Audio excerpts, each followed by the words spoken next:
పిల్లలు మాట్లాడినాడు. దీన్ని అసహించుకుంటున్నారండి రాజకీయ నాయకులు. ఒకప్పుడు ఒక మాట అంటే అది ఆచి చూసి మాట్లాడేది, ఇది ఆచి చూసి కాదు, డెస్పరేట్. అది నేను ఇంత పెద్ద సెక్రటరీగా తీసి అంబేద్కర్ ఇంత బొమ్మ పెడితే వీళ్ళు వచ్చి లోపల కూర్చుంటే నువ్వు చేసిన తప్పే.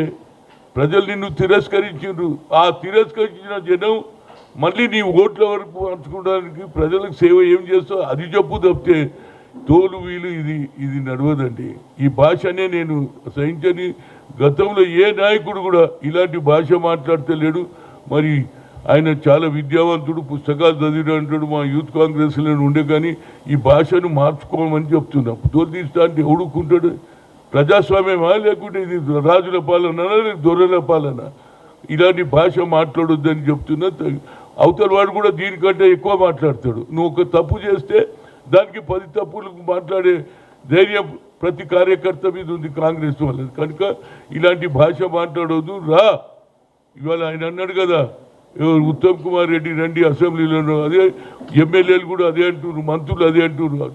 ఆనాడు తెలుస్తుంది మొదటి రోజు తోలు తీస్తావా లేకుంటే నువ్వే తోలు తీసుకుంటావా, అది అప్పుడు ఆడ చర్చ జరగని. కానీ ఈ భాష ఇక ముందు ఇలాంటి భాష మాట్లాడొద్దు. ఒక సీనియర్ నాయకుడుగా ప్రజలలో రాజకీయ నాయకులు అంటే ఏది తప్పుడు ప్రచారం పోతుంది. ఇలాంటి భాష మాట్లాడొద్దు అంటున్నారు. రాజకీయాలలో ఉన్నాడు ఉందాగా ఉండాలి, ఉందాగా మాట్లాడాలి.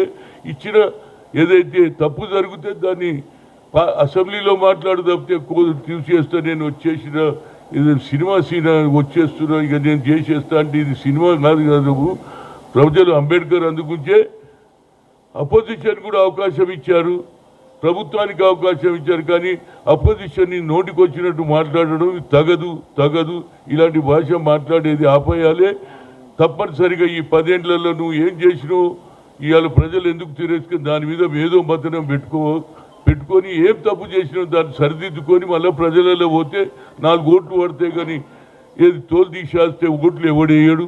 ప్రజలు కూడా అసహించుకుంటున్నారు అనేది నా ఉద్దేశం. అదేవిధంగా ఎట్టి పరిస్థితులలో మహాత్మా గాంధీ రోజ్గార్ యోజన ఏదైతే తీసేసి కొత్త పథకం పెట్టి అందులో రామని పెట్టేసేసి రాముని కూడా రాముడు చెప్పినా తిండి అన్నం పెట్టేటోనికి తిండి పెట్టొద్దని చెప్పిన ఆయన కూడా బాధపడుతుండొచ్చు. మీదికి వెళ్ళి అరే ఏమైనా నా పేరు పెట్టుకొని నేను అందరికీ భగవంతుడు అందరికీ సాయం చేస్తాడు, నేను అందరు చేస్తా, కానీ పేదోళ్ళ నోరు ఎందుకు కొడుతున్నాడే రాముడు కూడా అనుకుంటాడు.